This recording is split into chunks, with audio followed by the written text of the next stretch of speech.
बिस्मिल्लाहिर्रहमानिर्रहीम। प्रोग्राम तालीम स्पेशल के साथ हारून अब्बासी आपकी खिदमत में हाजिर है। ख़वातीन हज़रात, ये बहुत ही खुश आइंद और हौसला अफजा बात है कि हमारी ख़वातीन ज़िंदगी के मुख्तलिफ़ शोबों में बहुत अहम किरदार अदा कर रही हैं। उसमें ख़ुसूसियत के साथ हम देखते हैं तो तालीम के शोबे में हमारी ख़वातीन ने गरां कदर खिदमत अंजाम दी हैं। इसके अलावा IT के शोबे में, बैंकिंग के, फाइनेंस के शोबे में, सिक्योरिटी के शोबे में, मुसल्लह अफवाज में हमारी फ़ाइटर पायलट भी लड़कियां हैं और ये बहुत ही खुश है। अगर हम गुज़िश्ता 3-4 दहाइयों में देखें तो हमारे जो रिज़ल्ट्स आ रहे हैं BA के, FA के, CSS के, डॉक्टर्स के, उसमें हम देखते हैं कि हमारी जो तालिबात हैं वो उन्होंने ज़्यादा अच्छे नंबर लिए हैं निस्बत इसके के तलबा के। बहुत आज के हमारे प्रोग्राम की जो जिन्हें हमने ज़हमत दी है, आप हैं अनम हयात साहिबा। बहुत शुक्रिया अनम, आप हमारे प्रोग्राम में तशरीफ़ लाई। आप ज़रा अपनी तालीम के बारे में बताइएगा पहले। अस्सलाम वालेकुम। पहले तो ये कि बहुत शुक्रगुज़ार हूँ स्पेशल TV की कि वो इस तरह से इतना ज़्यादा तालीम के उसके ऊपर काम करते हैं और बहुत it's an honour for me to be here. Anam Hayat नाम है मेरा। एक स्कूल में हेड मिस्ट्रेस हूँ और उसके साथ साथ जो है वो एक अपना NGO भी रन करती हूँ मैं। ग्रेजुएशन के बाद मैंने एक डिप्लोमा किया हुआ है जो UK का है, कैम्ब्रिज यूनिवर्सिटी का, टीचिंग एंड लर्निंग में, और मास्टर्स इन इंग्लिश लिटरेचर भी है जिसका एक कोर्स मेरा रह गया है, तो वो बस चल रहा है अल्हम्दुलिल्लाह। अच्छा, BA में आपके क्या सब्जेक्ट्स हैं? मैंने कॉमर्स में किया हुआ है। अच्छा जी। तो आपने बहुत कम उम्री में ही अमली ज़िंदगी में कदम रख दिया जी। तो आपने तालीम का शोबा चुना?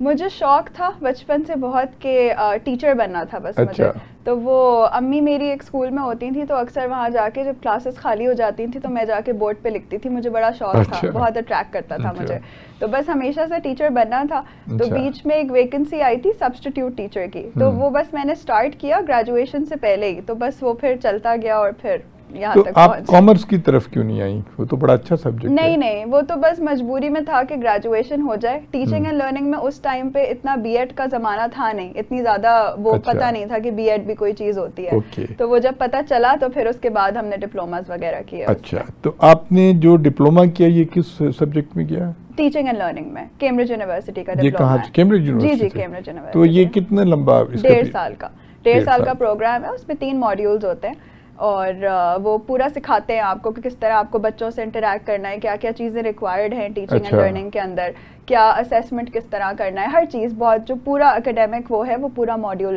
जो है वो सिखाया जाता है। अच्छा अनम, ये बताइए कि जो हमारे बच्चे जाना चाहते हैं इस फील्ड में, तो इस डिप्लोमा को यानी इसमें किस तरह अप्लाई करते हैं, कैसे होता है? देखिए, हमने तो किया था, हमारा स्कूल करवाता है ये, बट ब्रिटिश काउंसिल के थ्रू कर सकते हैं। अच्छा। और जो ये करना चाहते हैं काम, सबसे पहले उनको चाहिए कि वो B.Ed कर लें, क्योंकि इस वक्त जो है वो B.Ed और M.Ed पूरी दुनिया में जो है वो जाना जाता है, तो वो करें। और उसके बाद जितने डिप्लोमास करते रहें वो कम है, आपको हर दफ़ा कुछ नया सीखने को मिलता है, तो बहुत ज़रूरी है कि आप इस फील्ड में सीखते जाएँ, क्योंकि हर दफ़ा एक नई रिसर्च होती है, बच्चे बदल रहे हैं, बच्चों की सोच बदल रही है, तो उस हिसाब से डिप्लोमास के अंदर भी चेंजिंग्स आती रहती हैं। अच्छा, आप कौन से सब्जेक्ट पढ़ाती हैं अपने? मैं इंग्लिश लिटरेचर और इंग्लिश लैंग्वेज पढ़ाती थी। किस लेवल तक आप पढ़ाती? Middle school.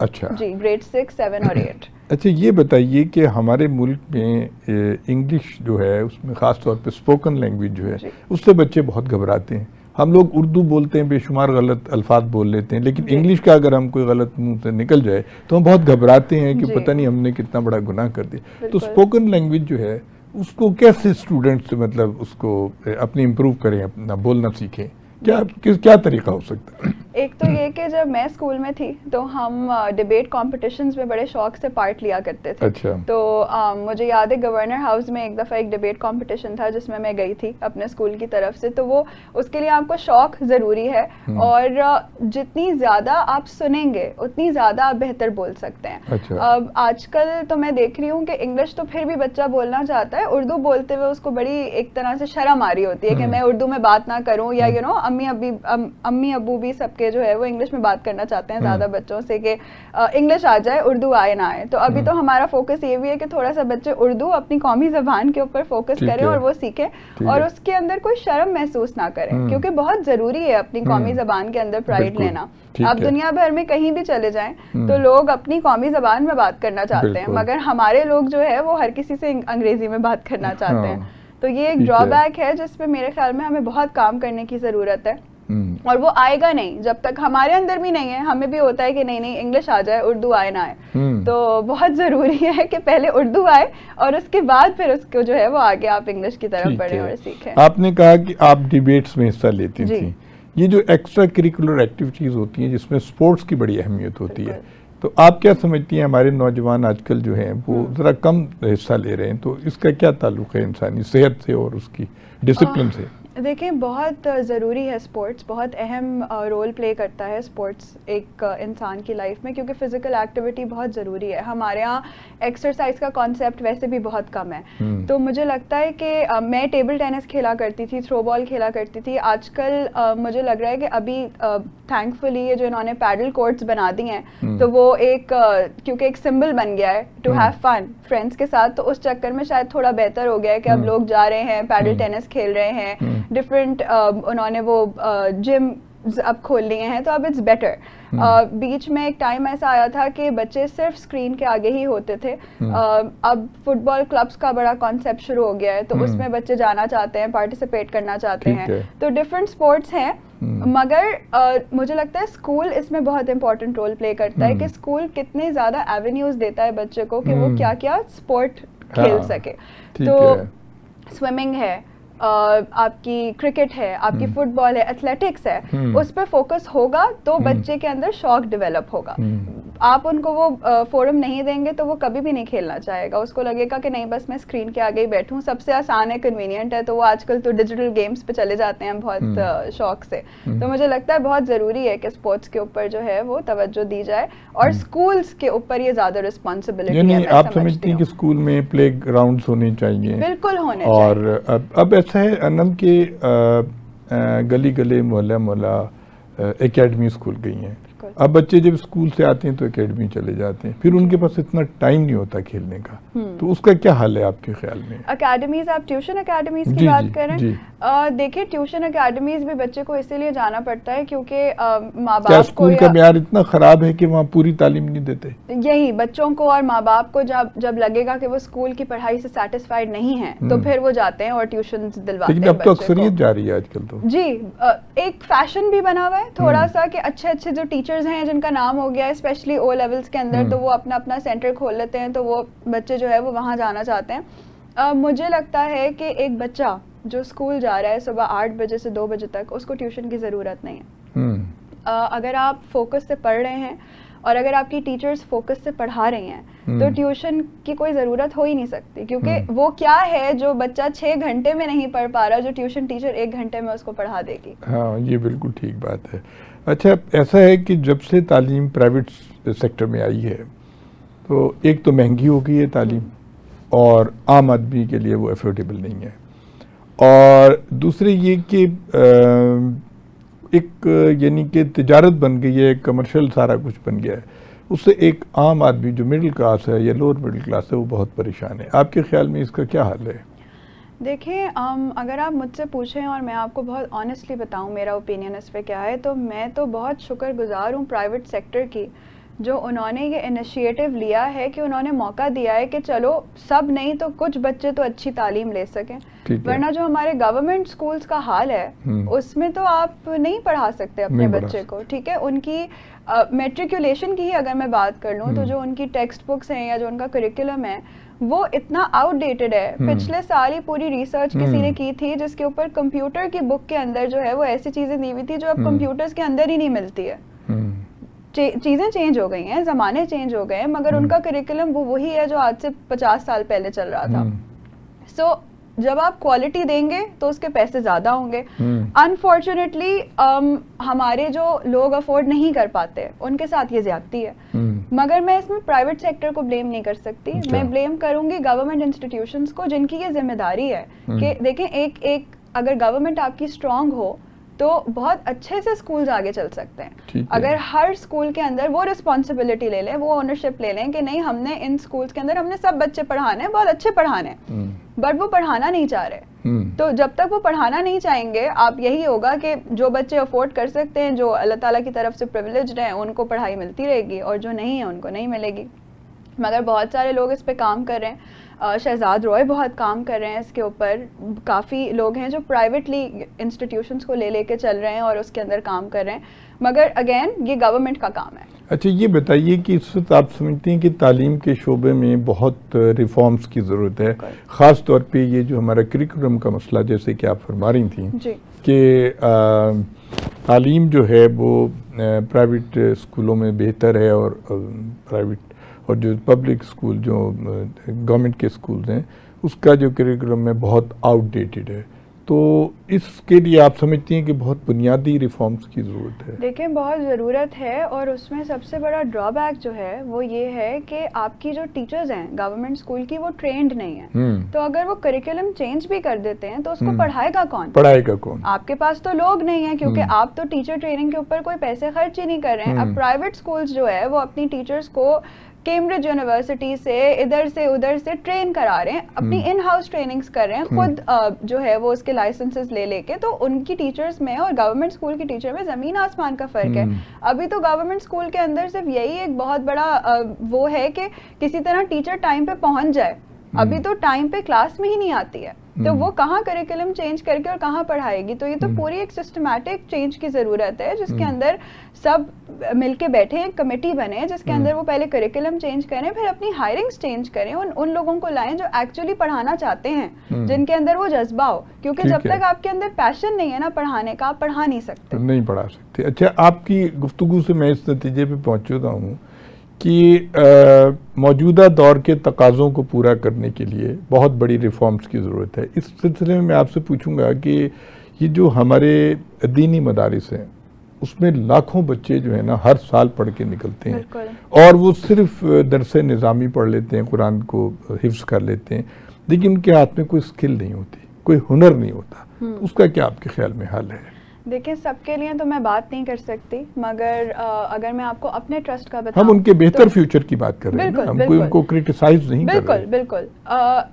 हमने एक मदरसा लिया हुआ है कराची में, मलीर में एक मदरसा है जिसको हमने टेक ओवर किया हुआ है। तो वहाँ करीबन कोई 40 बच्चे हैं जो रहते हैं वहाँ। वो बच्चे हैं जो कुछ यतीम हैं, कुछ अबैंडन्ड हैं, जिनके घर वाले उनको अफोर्ड नहीं कर सकते, तो उन्होंने अपने गाँव देहातों से वहाँ भेजा हुआ है, बच्चे वहाँ पढ़ रहे हैं। वहाँ हमने एक सिस्टम बनाया है जिसके अंदर जो दीनी तालीम है वो तो उनको मिल रही है, मगर उसके साथ साथ हमने उनको कंप्यूटर्स इंस्टॉल करके दिए हैं, और जो सारे सब्जेक्ट्स हैं जो एक नॉर्मल स्कूल में पढ़ाए जाते हैं, वहाँ पे एक टीचर हैं जो वो सारे सब्जेक्ट्स उनको पढ़ा रहे हैं। अच्छा। अभी रिसेंटली बच्चों ने कंप्यूटर के ऊपर कैलीग्राफी सीखी है और वो उसके ऊपर पोस्टर्स बना रहे हैं। तो वी आर ट्राइंग, हम कोशिश कर रहे हैं कि वो कोई ना कोई ऐसी स्किल सीखें जो उनके यहाँ से निकलने के बाद काम आए। जी बिल्कुल, क्योंकि कुरान शरीफ हिफ्ज करने के बाद वो या तो पढ़ा सकते हैं, वो उसी के अंदर लिमिटेड ऑप्शंस हैं, बहुत जॉब अपॉर्चुनिटी नहीं होती। बिल्कुल, तो इसीलिए हम चाहते हैं कि वो ऐसे बच्चे, और ये बच्चों की एज है अभी वहाँ आई थिंक 4 साल का भी बच्चा है, वहाँ 12 साल का भी बच्चा है, तो वो जब स्किल सीख के वहाँ से निकलेंगे तो उनके पास जॉब एवेन्यूज बढ़ गए, तो अब वो एटलीस्ट अपने घर को अच्छे से सपोर्ट कर सकेंगे और दीन और दुनिया दोनों की तालीम उनके पास होगी। बिल्कुल सही है। इसके अलावा अनम ये देखिए कि बेशुमार फील्ड्स हैं, जैसे मोटरसाइकिल ठीक करने की है, गाड़ियाँ ठीक करने की है, कंप्यूटर ठीक करने, मतलब जो अगर ये भी फ़नून सिखाए जाएं, आपके ख्याल में ये ट्रेनिंग बहुत ज़रूर उन लोग बच्चों के लिए जो पढ़ाई नहीं अफोर्ड कर सकते, उन्हें कोई हुनर तो सिखाया जा सकता है ना। हर तरह का स्किल का ऑप्शन देना बहुत ज़रूरी है बच्चे को, क्योंकि हर कोई हर चीज़ कर भी नहीं सकता, ना उसको शौक होता है। ठीक है। जब तक आपके अंदर शौक नहीं होगा, आप कितनी भी कोशिश कर लें, आप उस चीज़ में महारत नहीं हासिल कर सकते। ठीक बात तो है। एक तो ये कि ऑप्शंस हों, मगर फिर वही बात कि ये जो काम हो रहा है वो बहुत लिमिटेड प्राइवेट लेवल पे हो रहा है ना, कि चलो ये मदरसा मैंने ले लिया, मैंने यहाँ 6 सब्जेक्ट्स इंट्रोड्यूस कर दिए, आपने कोई ले लिया, मगर ओवरऑल ये नहीं हो सकता जब तक कि इसका एक प्रॉपर फंडिंग प्रोग्राम ना बने। क्योंकि देखिए, ये जो मदरसे वगैरह हैं ये सब फंड्स पे रन हो रहे हैं, हर कोई इतना नहीं अफोर्ड कर सकता कि वो उनको प्रॉपर तालीम भी दे दे और स्किल भी सिखा दे, क्योंकि हर किसी की अपनी वो है। अब ये जिस मदरसे की मैं बात कर रही हूँ, वहाँ पे सिर्फ रहने का बच्चों का खर्चा इतना ज़्यादा है कि वो बाकी चीज़ों तक जाते जाते बहुत मुश्किल हो जाती है। तो there has to be a proper budget, there has to be a proper system जो इन मदरसों के ऊपर टेक ओवर करे। और इनको अभी हमारे लिए बड़ा आसान होता है, हम कह देते हैं कि नहीं मदरसों में तो कुछ नहीं होता, या मदरसों का माहौल ख़राब है, भाई तो जिम्मेदारी ले लें उसकी, कौन करेगा ठीक उसको। हमने अपने मदरसे में CCTV कैमरास लगाए हुए हैं, तो हमें यकीन है कि वहाँ सब कुछ ठीक है, माहौल अच्छा है, बच्चे अच्छा पढ़ रहे हैं। आप जाके उन बच्चों से बात करें, इतने अच्छे वो आपको हर चीज़ का जवाब देंगे कि आपका दिल खुश हो जाएगा। Very good. तो बट वही बात है कि इंडिविजुअल लेवल पे आप कितना ही काम कर सकते हैं, थोड़ा ही कर सकते हैं। हमारी भी तो फंडिंग लिमिटेड ही है ना, दोस्त ने दे दिए, इसने दे दिए, उसने दे दिए, तो आपने कर लिया। मगर जब तक ये बड़े लेवल पे नहीं होगा, कुछ भी नहीं कर सकते आप इसका। अच्छा अनम, आप पढ़ाती हैं और आपका डायरेक्ट इंटरेक्शन होता है बच्चों के साथ। जी। बच्चों की जो तरबियत है और जो उनकी कैरेक्टर बिल्डिंग है, उसमें माँ बाप और टीचर्स का किस हद तक रोल है, और स्कूल के माहौल का? देखिए मैं क्योंकि मैं एक माँ भी हूँ और स्कूल में भी बच्चों से मैं इंटरेक्ट करती हूँ, तो मुझे ऐसा लगता है कि जो सबसे पहली जिम्मेदारी है बच्चों की अपब्रिंगिंग की और कैरेक्टर बिल्डिंग की, वो माँ बाप के ऊपर है। ठीक है, जो वो बच्चा घर में देखता है वो वही अपने साथ स्कूल लाता है। ठीक है, आप उसको एनहांस कर सकते हैं, आप उसको बेहतर कर सकते हैं, आप पूरी तरह से उसको चेंज नहीं कर सकते। क्योंकि स्कूल में बच्चा आ रहा है 6 घंटे के लिए, उसमें वो सिर्फ हमसे नहीं मिल रहा, वो हर तरह के बच्चे से मिल रहा है, हर तरह के बच्चे से इंटरेक्ट कर रहा है, हर तरह की टीचर से मिल रहा है। घर का जो माहौल है वो हर वक्त देखता है। सैटरडे संडे जब वो पूरा दिन घर पे होता है तब भी देखता है, मंडे से फ्राइडे स्कूल से जाने के बाद वो देखता है। तो उसका जो इम्पैक्ट है ना वो सबसे ज़्यादा है। हम स्कूल में कोशिश करते हैं, जाहिर है हम मॉरल रिस्पॉन्सिबिलिटी है ये हमारे ऊपर कि हमने ये पूरी करनी है, मगर जिस बच्चे ने घर के अंदर कोई ऐसी चीज़ सीखी है जो वो रोज़ रोज़ बार बार वही देख रहा है, उसको मैं अंडू नहीं कर सकती। कोशिश कर सकते हैं मगर पूरी तरह से उसके दिमाग से नहीं निकाल सकते वो बात। तो हमने अभी रिसेंटली एक प्रोग्राम स्टार्ट किया था अपने स्कूल में। मैं बस बता रही हूँ ताकि सबको पता चले, हर कोई अपने स्कूल्स में ये ट्राई करना चाहिए या घरों पे ट्राई करना चाहे। हमने हर महीने ना एक इमोशन या एक फीलिंग को डेडिकेट किया हुआ है। अच्छा, जैसे कि एग्जांपल लेती हूँ ग्रैटिट्यूड। ठीक है, तो अब अगर सितंबर में हमने ग्रैटिट्यूड सेलिब्रेट करना है तो हर बच्चे ने और हर टीचर ने एक एक्टिविटी करनी है ग्रैटिट्यूड के ऊपर पूरा महीना। अच्छा। अब बच्चों ने क्या किया कि उन्होंने थैंक यू लेटर्स लिखे अपने माँ बाप को, अपने बहन भाई को, अपने टीचर्स को। टीचर्स ने थैंक यू लेटर्स लिखे एक दूसरे को कि आपने मेरी यहाँ मदद की या आपने मेरी वहाँ मदद करी।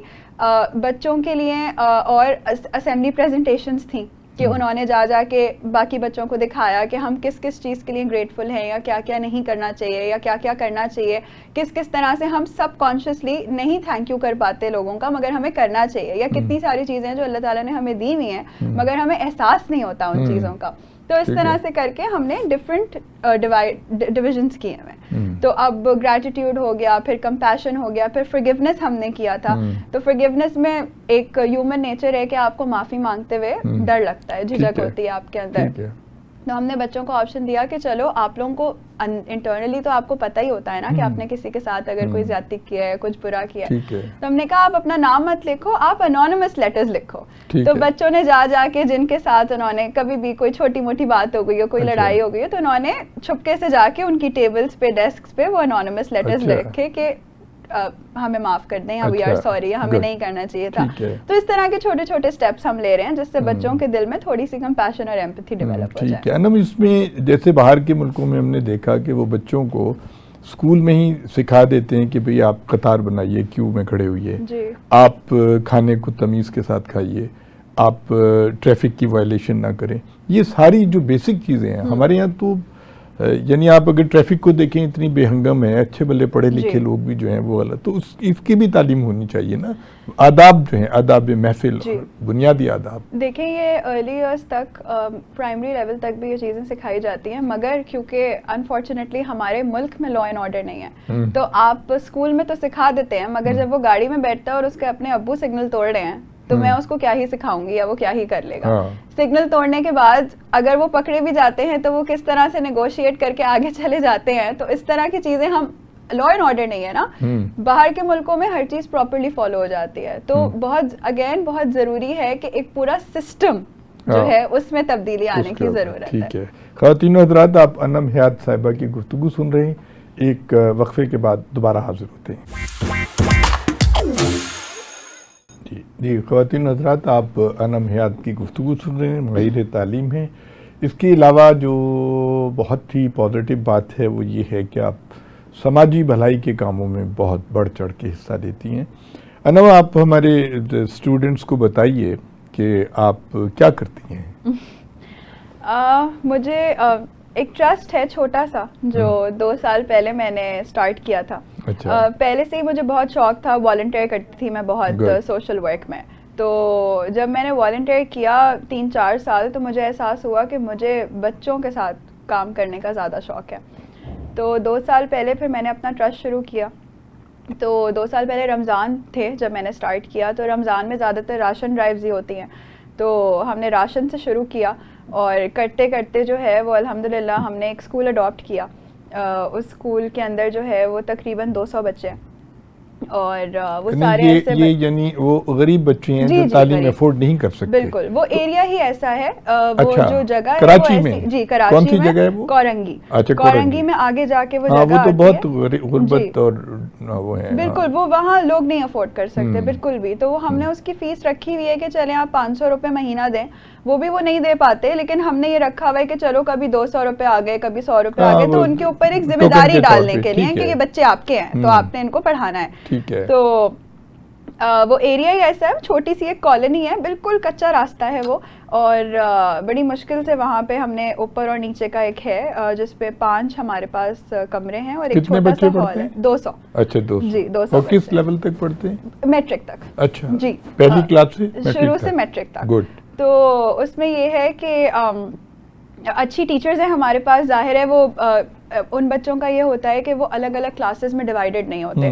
जैसे काफ़ी दफ़ा क्लास 1 और 2 के बच्चे साथ बैठे हुए हैं, कोई हो सकता है 10 साल का बच्चा भी क्लास 1 की जगह जो है वो और उससे छोटी क्लास में हो। तो इस तरह से है कि कोई 14 साल का बच्चा क्लास 1 में भी हो सकता है, क्योंकि वो उसका स्किल लेवल है, उसने लेट ज्वाइन किया है, तो हम सबको पढ़ाते हैं उस तरह से।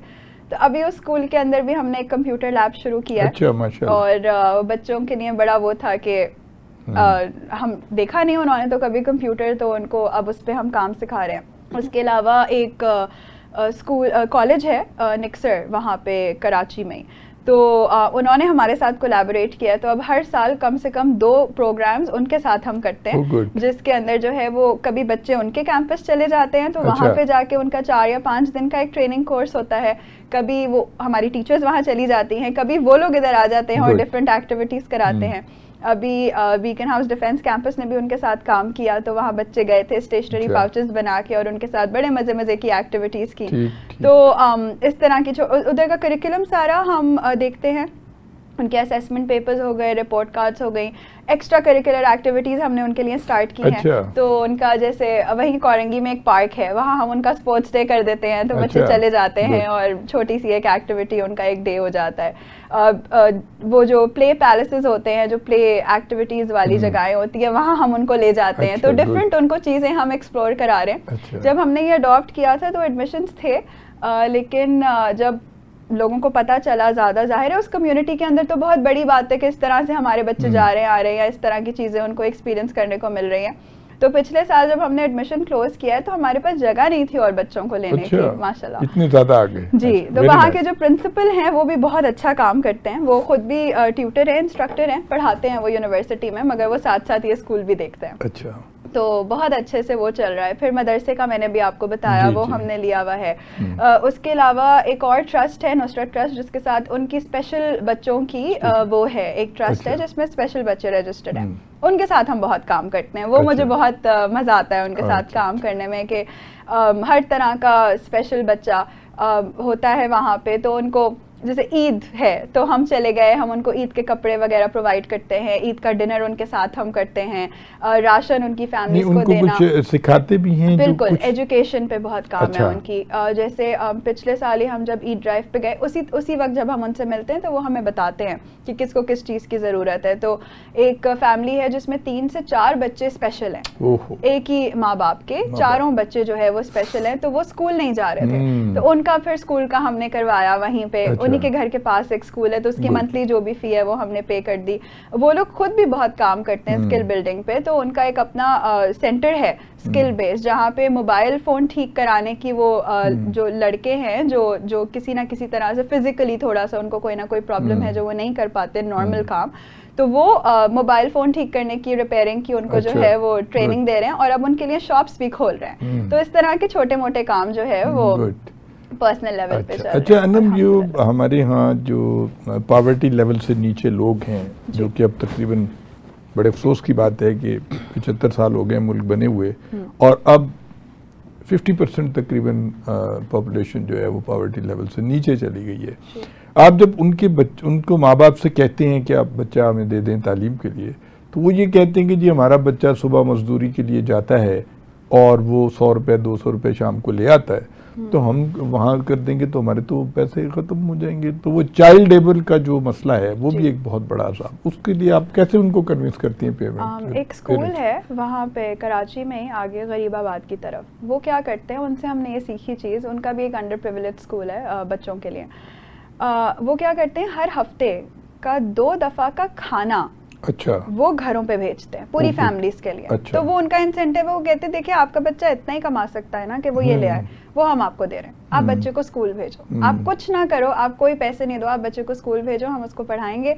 और जिस दिन बच्चा छुट्टी करता है उस दिन का खाना नहीं जाता उस घर पे, तो वो खाने की वजह से वो एक इंसेंटिव उन्होंने क्रिएट कर दिया, तो वो बच्चा स्कूल आ रहा है। तो इस तरह के छोटे मोटे इंसेंटिव्स लेके आप बच्चों को जो है वो स्कूल की तरफ देखें, क्योंकि उनकी मजबूरी है। उनकी बात पे समझती हूँ कि उनके लिए उनके बच्चे कमाने का जरिया है, क्योंकि उनके हालात बहुत ख़राब है, जॉब्स नहीं है इतनी मार्केट में उनके लिए। आप किसी के घर जाके सफाई भी करती हैं अगर उनकी माएँ, अगर उनके हस्बैंड्स भी इधर उधर छोटे मोटे काम कर लें, तो इतना नहीं होता कि वो 4-5 बच्चों को पेट भर के खाना खिला सकें। बिल्कुल सही बात। एक टाइम था जब कहते थे कि मिडिल क्लास है, अब तो मिडिल क्लास रही नहीं है ना, अब तो सब लोअर मिडिल क्लास में आ गए, लोअर से भी नीचे चला गया काम। बिल्कुल, इकोनॉमी का हाल काफी खराब है, तो फिर उन लोगों के लिए। और जब हम राशन देने जाते हैं ना, उनकी हालत देख के, या उनकी जो जिस तरह उनकी आंखों में आंसू होते हैं और दुआएं निकल रही होती हैं। हम एक ड्राइव पे गए थे, तो वहाँ पे एक फैमिली जो है वो आई हुई थी, तो हमारी था नहीं, वो प्लान नहीं था। एक दिन पहले हमने प्लान किया कि नहीं इस लोकेशन पे भी हम कर देते हैं, कहीं से अल्हम्दुलिल्लाह हमारे पास फंड आ गया। तो वो आंटी जो थी उन्होंने मुझे बताया कि बेटा मैं आज मेरे पास खाना नहीं था बच्चों को देने के लिए, तो ये अल्लाह ताला के हवाले कर दिया था मैंने। तो ये हाल है लोगों का कि उनके पास बच्चों को खिलाने के लिए नहीं है। तो बस आपका दिल जो है ना वो इतना दुखता है कि देखें, और आप क्या ही कर सकते हैं, आप यही कर सकते हैं छोटे मोटे काम करके। मुबारक विलेज एक जगह है कराची में, वो समंदर के पास लगती है, तो वहाँ पे मछेरे हैं ज़्यादा, उनका सीजनल काम होता है, ज़ाहिर है हाई टाइड्स में वो काम नहीं कर सकते, तो उधर के भी बच्चों के साथ हम काफ़ी काम करते हैं। वहाँ पे राशन वगैरह का ज़्यादा काम है कि उनके पास तो ज़ाहिर है उनको राशन चाहिए सर्वाइव करने के लिए, मगर अभी हमने उनके एक रहती है वहाँ आंटी, उनकी उम्र है अराउंड 90 ईयर्स और वो देख नहीं सकती, तो वहाँ ना एक्सट्रीम सर्दी होती है क्योंकि बिल्कुल समंदर के साथ है, तो हवा बहुत चलती है वहाँ पे, तो वो लोग टेंट्स में रहते हैं। अच्छा। तो अभी हमने उनको एक घर बनवा के दिया है वहाँ पे, और उनके 4-5 बहन भाई हैं, तो अब वो कह रही थी कि हम जो है अब सब वहाँ सोते हैं, चाहे सोने के लिए जाए मगर वो वहाँ सोने जाए। तो वो इस तरह की जाहिर है छोटी मोटी चीज़ें करके जितना हम कोशिश कर सकते हैं कि किसी को फैसिलिटेट कर सकें, और इसीलिए कर पाते हैं क्योंकि हमारे आसपास लोग ऐसे हैं जो हमें डोनेट करना चाहते हैं, जो हम पे भरोसा करते हैं, जिनको पता है कि उनका पैसा सही जगह यूज़ हो रहा है। ये भी बात है, ट्रस्ट की बहुत बड़ी बात है। बिल्कुल बिल्कुल। अच्छा ये बताएं, वो जो बच्चे आपके स्कूल में आते हैं उनको यूनिफॉर्म वगैरह पहनाते हैं? बिल्कुल। अच्छा, वो भी देते हैं ताकि बच्चों में एक कॉन्फिडेंस पैदा हो और सब इक्वल उस पर। अच्छा। और अभी वो जो स्कूल ने वहाँ विजिट किया था, तो उन टीचर्स ने हमें बताया कि मिस जितने उन बच्चों के साफ यूनिफॉर्म्स थे ना, हमने नहीं देखे इस तरह के अंडर प्रिविलेज में कि वो इतना ख्याल करते हैं उन चीज़ों का। और जो उनके सलाम करने का तरीका है ना वो बहुत प्यारा है। कभी आप लोग इंशाल्लाह आएंगे कराची तो फिर मैं आप लोगों को विजिट कराऊंगी। बहुत प्यार से वो सलाम करते हैं, इतना आपको प्यार देते हैं, इतनी इज्जत देते हैं कि हम उनको स्पोर्ट्स डे पे ले गए थे और आइसक्रीम खिलाई थी हमने सबको कि चलो बच्चे हैं एक आउटिंग पे आए हुए हैं। एक रैपर नहीं था उस गार्डन के अंदर, उनकी एक टीचर ने वो थैला पकड़ा हुआ था, वो सारे बच्चे ट्रेन थे कि उन्होंने उस थैले के अंदर लाके फेंका। Very good. तो ये वो बच्चे हैं जिनके अम्मी अब्बू अफोर्ड नहीं कर सकते। अच्छा, कोई दीनी तालीम को नमाज रोज़ा भी सिखाया जाता है उनको? बिल्कुल, उनका जो प्राइवेट स्कूल्स में ज़्यादातर जब आप जाएं तो बच्चे गुड मॉर्निंग कहते हैं आपको। जब उन स्कूल्स में आप एंटर हो तो वो पूरा सलाम अस्सलाम वालेकुम व रहमतुल्लाहि व बरकातहू करके वो शुरू करते हैं और उसके बाद फिर वो कहते हैं गुड मॉर्निंग।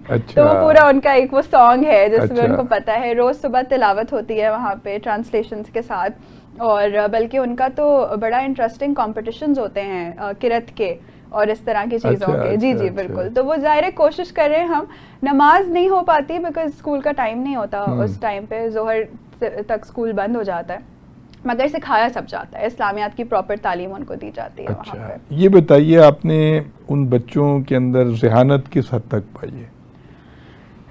इतना टैलेंट और पोटेंशियल है ना हमारे बच्चों में, माशाल्लाह माशाल्लाह माशाल्लाह, कि अगर वो सही तरह से यूज़ कर लेना हम तो पता नहीं ये मुल्क कहाँ से दुनिया की अजीम कौम बन सकती है। बिल्कुल बिल्कुल। और ये मैं इतने कॉन्फिडेंस से कह रही हूँ क्योंकि मैं वो रॉ बच्चे होते हैं जब वो वहाँ आते हैं, आप जाहिर है वो एक बिल्कुल ही थोड़ा सा उनको कुछ सिखाए ना आप तो उन वो जिस तरह के जवाब आपको देते हैं आप परेशान हो जाते हैं। अच्छा, स्टोरीज हमने उनको सिर्फ बताया था डेमोन्स्ट्रेट करके कि इस तरह से स्टोरी लिखते हैं, तो आप सोचो कि क्या क्या हो सकता है, आप उनकी कहानियां पढ़ें आके। अच्छा, बहुत क्रिएटिव, बहुत अच्छा, बहुत पोटेंशियल है और बहुत टैलेंट है। उन्होंने जिंदगी की तलखियों को बहुत करीब से देखा होता है, लिहाजा उनके अंदर अवेयरनेस बचपन से ही बहुत ज़्यादा होती है और उनको माशी हालात का भी पता होता है कि गुर्बत क्या चीज़ होती है। अच्छा, ये बताइए अनम कि आपने जो अपनी मसरूफियात बताई हैं कि आप स्कूल में पढ़ाती भी हैं, आप उसकी हेडमिस्ट्रेस भी हैं और उसके बाद आप जो है समाजी काम भी करती हैं, तो आपके अपने बच्चे भी हैं माशाल्लाह, आप बता रही थी 2 बेटे हैं जी। तो घर को और इसको अपने अमली काम को आप किस तरह बैलेंस करती हैं? देखें, बहुत मुश्किल होता है कभी कभी बैलेंस भी करना, मगर मुझे ऐसा लगता है कि जब आपके देखें ये जो सोशल वर्क है ना, ये आप कर नहीं सकते जब तक अल्लाह ताला आपसे करवाना ना चाहे। बिल्कुल, तौफीक हर एक को नहीं मिलती। बिल्कुल सही बात। तो मुझे ऐसा लगता है कि कहीं ना कहीं से बस वो अल्लाह ताला खुद ही रास्ते बनाते जाते हैं और होता जाता है। कभी मुझे कोई एक्स्ट्रा एफर्ट नहीं लगता कि मुझे करनी पड़ रही है। सपोर्टिव फैमिली होना बहुत ज़रूरी है, वो इस काम को बहुत सपोर्ट करते हैं। मेरे अपने बच्चों के लिए बहुत अच्छा है, अक्सर मैं उनको लेके जाती हूँ साथ ड्राइव्स पे, तो वो देखते हैं, इंटरैक्ट करते हैं और बहुत प्राइड लेते हैं वो इस चीज़ में कि मेरी अम्मी ये करती हैं। तो मुझे लगता है वो भी कैरेक्टर बिल्डिंग के लिए बहुत एक इम्पॉर्टेंट चीज़ है उनके लिए। तो बैलेंस हो जाता है, मतलब मुझे कोई अलग से किसी चीज़ के लिए टाइम नहीं बनाना पड़ता, बस वो हो जाता है। कोशिश हम करते हैं कि वीकेंड्स के ऊपर ज़्यादा करें सोशल वर्क, क्योंकि सैटरडे संडे हमारा ऑफ होता है, या फिर ऐसे टाइम पे जब बच्चे अपनी चीज़ों में बिजी हैं, मगर अल्हम्दुलिल्लाह हो जाता है बस। अच्छा, ये बताइए, इससे मैं इस नतीजे पे पहुंचा हूँ कि अगर पेरेंट्स जो हैं वो एनकरेज करें जी कि भाई आप ये काम करें, क्योंकि हमारे यहाँ बहुत बड़ी तादाद में लोगों को जानता हूँ जो लड़कियाँ जिन्होंने यानी कि डॉक्टर बनी, इंजीनियर बनी और उनकी शादी हुई तो उनके ससुराल वालों ने कहा हमें बच्ची को नौकरी थोड़ी करवानी है, ये तो हमारे म्यार के खिलाफ है, तो वो बेशुमार टैलेंट ज़ाया भी हो रहा है। इस पे आपको हमारे माँ बाप को कुछ बताएं कि क्या करना चाहिए? देखिए, आजकल के जो हालात हैं और जिस तेज़ी से दुनिया प्रोग्रेस कर रही है ना, मुझे लगता है एक समझदार इंसान के लिए ये समझना मुश्किल नहीं है कि जॉब से किसी की इज्जत कम नहीं होती है, बढ़ती है। आपके घर में रिस्क ज़्यादा आता है, आपके घर में जो औरत जिसको बच्चे पालने की जिम्मेदारी आपने दी है, जब आप उसको जॉब करने को देते हैं या आप उसको पढ़ाते लिखाते उसकी जिम्मेदारियां डबल हो जाती हैं, जिम्मेदारियां डबल हो जाती है, मगर वो वाइज हो जाती है ज्यादा। तो वो बच्चों को बहुत बेहतर तरह से पाल सकती है, वो बच्चों को वो बहुत कुछ सिखा सकती है। बच्चे इग्नोर नहीं होते आपके ख्याल में? नहीं होते? मुझे नहीं लगता। अच्छा। मुझे नहीं लगता कि बच्चे इग्नोर होते हैं। देखिए, मैंने जो मैं अपना एक्सपीरियंस बता सकती हूँ, मुझे लगता है मेरे बच्चे काफी अच्छी तरह से इंडिपेंडेंट हो गए हैं क्योंकि मैं वर्किंग हूँ। तो वो जो छोटी छोटी चीजों के लिए हम बच्चों के पीछे भाग रहे होते हैं या बच्चे जो टैंट्रम्स दिखा रहे होते हैं आपको, वो मुझे लगता है मेरे लिए नहीं होता वो सब कुछ। तो मुझे ऐसा लगता है कि बहुत खुद से ही बच्चे मुझसे मशवरा लेते हैं, सब कुछ करते हैं, कौन से कपड़े पहनेंगे वो, मगर वो उनकी खुद की भी एक सोच डेवलप हुई है कि हमें क्या करना है, कब करना है, मम्मा कब आएंगी, हमें कहाँ। तो हमारे अपने प्लान्स अपनी जगह हैं, मगर वो इंडिपेंडेंट हैं। गुड। तो मुझे लगता है बहुत अच्छी बात है ये। तो अच्छा, सोशल मीडिया जो है उसका बड़ा अहम रोल होता है। हमारे यहाँ नेगेटिव और पॉजिटिव दोनों पहलू हैं जी, और आपका क्या ख्याल है, हम सोशल मीडिया से क्या फ़ायदा उठा सकते हैं हमारे तलबा और तालिबात? देखें, सोशल मीडिया जो है ना, इन इट सेल्फ उसकी नेगेटिविटी कम हो जाए अगर हम उसके रूल्स फॉलो करें। 18 साल से मेरे ख्याल में पहले तो वो सोशल मीडिया खुद आपको डिस्क्लेमर देता है कि आपने इंस्टाग्राम फेसबुक ज्वाइन नहीं करना। वो तो हमारे बच्चे गलत डेट ऑफ बर्थ डाल के जो है वो उसको ज्वाइन कर लेते हैं। अगेन, जिस हिसाब से दुनिया बढ़ रही है आगे, बहुत ज़रूरी है कि आपको दुनिया का एक एक्सपोजर मिले, आपको पता चले कि दुनिया में क्या हो रहा है। आगे अगले मेरे ख्याल में 5 साल के अंदर या 6 साल तक सारे एग्ज़ाम्स भी ऑनलाइन हो जाएंगे। काफ़ी सारी चीज़ें हाइब्रिड पे चली गई हैं। अब क्लासेस सारी यूनिवर्सिटी में दुनिया भर में सब फिजिकल क्लासेस नहीं होती हैं, ऑनलाइन क्लासेस होती हैं। बहुत आसानी आ गई है दुनिया में हर तरह से। तो हम अगर अपने बच्चों को इन चीज़ों से महरूम रखेंगे तो वो आगे दुनिया के साथ कम्पीट नहीं कर सकेंगे, वो चल नहीं सकेंगे दुनिया के साथ। बहुत ज़रूरी है उनके लिए कि वो इस चीज़ को सीखें। देखिए, आप बच्चे को सही गलत बता सकते हैं, आप उसके सर पे डंडा लेके खड़े नहीं हो सकते, ठीक है? करेगा वो वही जो उसने अपने दिमाग से करना है। आपका as a parent, as a teacher काम है उनको बताना कि बेटा ये सही है, ये गलत है। चूज वो क्या करते हैं अपने लिए वो खुद करेंगे। उस पे भी आप उनको मजीद गाइड करेंगे कि नहीं बेटा, मुझे नहीं लगता कि ये सही है या मुझे नहीं लगता कि ये गलत है। अच्छा, वो भी जब होगा जब आपकी उनसे दोस्ती होगी। अगर वो आपसे डरते हैं तो वो वहां तक बात ही नहीं पहुंचेगी। यानी माँ बाप को और टीचर्स को रोल मॉडल होना चाहिए कि बच्चे देखें कि हमारे बाप में, माँ में, हमारे टीचर्स में कोई ऐसी गलत बात नहीं है, तो वो फिर उसको फॉलो करेंगे। अब एक और बात बताओ ना, आजकल हमारे कॉलेजेस में, स्कूलों में नशा बहुत कर रहे हैं बच्चे, ये कैसे हो गया? ये सारा इतनी फ्रस्ट्रेशन, आप पढ़ाती हैं, आप ज़्यादा बच्चों की नफसियात जानती हैं, क्या वजह है इसकी? और बड़े अमीर घरानों के बच्चे। बिल्कुल, मैं इसी पे आ रही थी। मुझे ये फ्रस्ट्रेशन से ज़्यादा फैशन लगता है।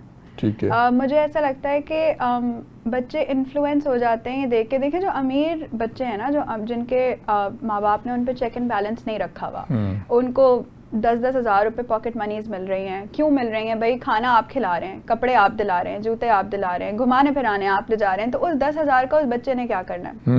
मैं अपने बच्चों को पॉकेट मनी नहीं देती, उनको जो भी चाहिए वो मुनासिब तो दे देनी चाहिए, लेकिन इतनी ज्यादा नहीं दे। नहीं, बच्चे स्कूल में लंच वगैरह के लिए देखिए, वो तो रोज के रोज है ना। आपको पता है कि कैंटीन में 200 रुपए से ज्यादा का बच्चा क्या खा लेगा? आपने रोज के उनको 200 रुपए दे दिए, ठीक है?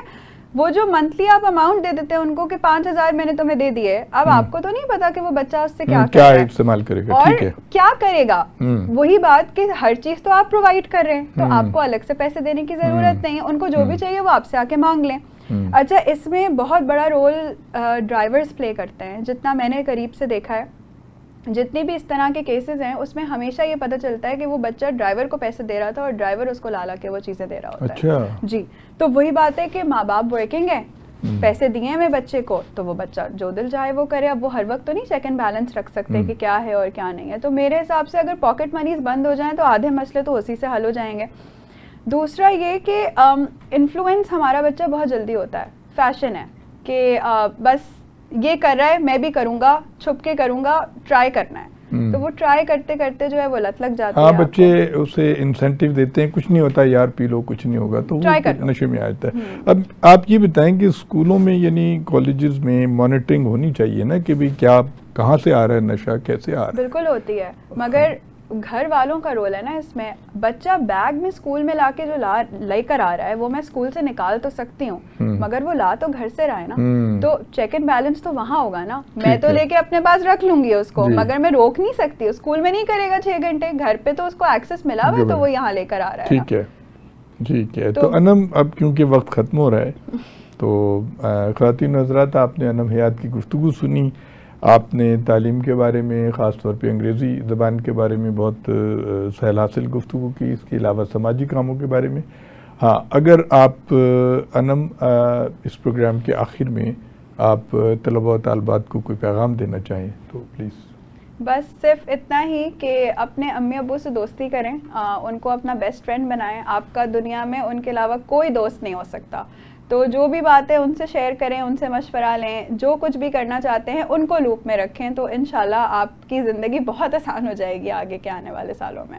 और माँ बाप को ये कि प्लीज़ अपने बच्चों को समझें, ज़रूरत से ज़्यादा सख्ती ना करें और ज़रूरत से ज़्यादा प्यार भी ना दिखाएं, बैलेंस स्ट्राइक करें, ताकि बच्चे जो है वो आपके कंट्रोल में भी रहें और आपसे दोस्ती भी करके रखें।